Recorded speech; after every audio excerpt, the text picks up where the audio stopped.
G'day, Steve Morgan here from Australian Bass Tournaments with the gun himself, Ian Miller from Millerods. And Ian, not only are you an original ABT competitor, you were one of the highest money earners and an AFC winner in the early years, you've been a rod builder for the most part of your life. And Millerods in the early days, well, they literally were the tournament rod because you couldn't buy any more. But nowadays the rod marketplace, I suppose, is a little more busy.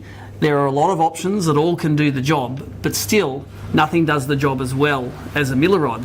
Now, I suppose what I want to talk to you about today are those little 5% differences that make the difference between a $100 rod on the shelf and the $500 rod, which is going to land you more fish in a tournament. And I want you to take us through some of those little things, some of the little 5%ers that are going to make you a better tournament fisherman if you own a Millerod. Well, you're right. I mean, there's not a little bit more to choose from in the market now. There's 100 more choices than there was, back in 2000 when the Brimbuster was the go-to rod on most of the serious guys' boats. But look, when the price gets driven down in a product, there's only one way it can be achieved, and that is basically by using a less quality component or production method, or both, usually all of it, if you're talking very cheap rods.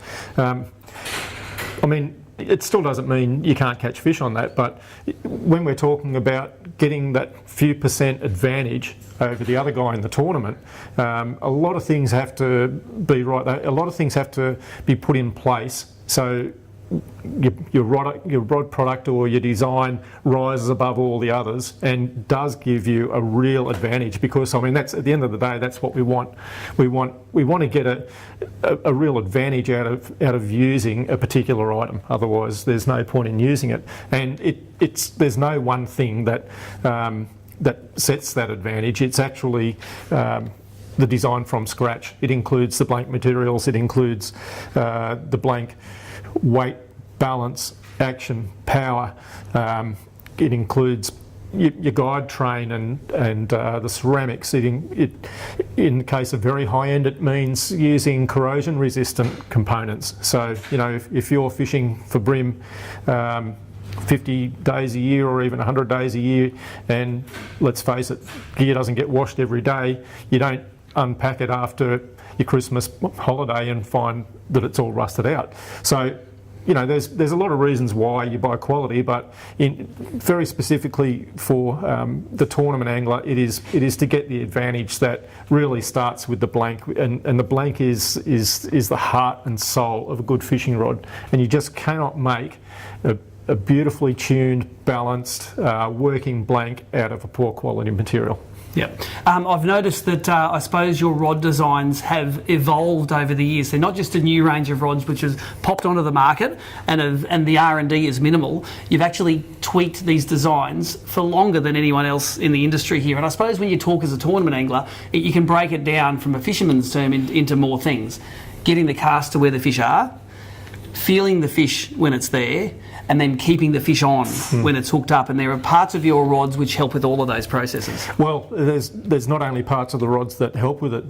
The blanks are designed with all that in mind. How do we best present our lure? At the end of the day, most rods aren't about pulling fish in. Most rods are about lure delivery. That's in a nutshell. I mean, you catch big fish on rods that you virtually couldn't break a wet tissue with. They're that soft, but it's delivered your lure properly. It's been so smooth and gentle on the fish that the lightest hook hold hasn't been pulled out. It's at a certain length where you've had good line control for every centimetre of your retrieve. Just right there, there's a few percent on each one of them, and when you start adding it all up, it does create a real advantage. It does create a big percentage advantage. Well, we've just seen that in the ABT Grand Final. We're filming this as we're coming back from the 2018 Costa Brim Series Grand Final. Jason Mayberry won that event, and when he pulled out the winning rod, what was it? It was an ultralight Millerods design rod that he used to fish 2-pound fluorocarbon. And that is the ultimate in finesse fishing, isn't it? It's winning a $60,000 boat on 2-pound line. Well, Jason's actually a very good case in point because he does fish so light.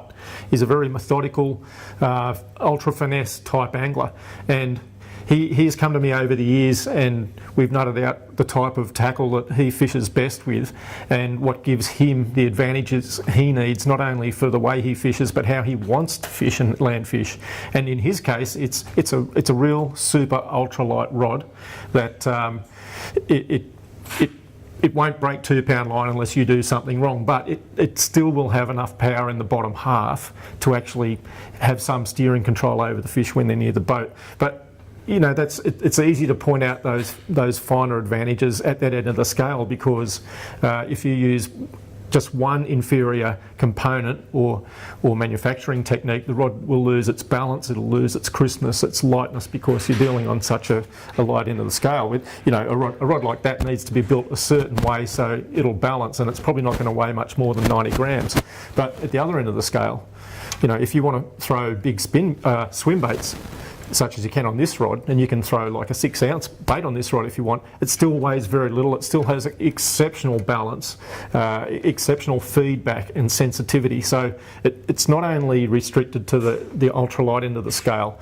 Any lure delivery tool, any fishing rod we use in our tournaments, whether it's for barramundi or whether it's for bream, will benefit from having this very specific construction style, where you're only looking at maximising and optimising everything about the rod from beginning, from blank paper.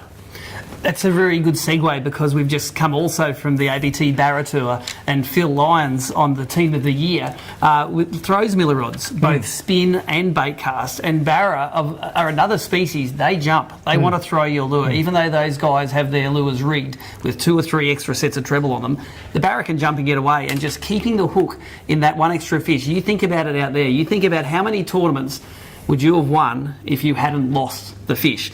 That's the difference between the production rod on the shelf that costs you $100 and the Millerods evolved production rod.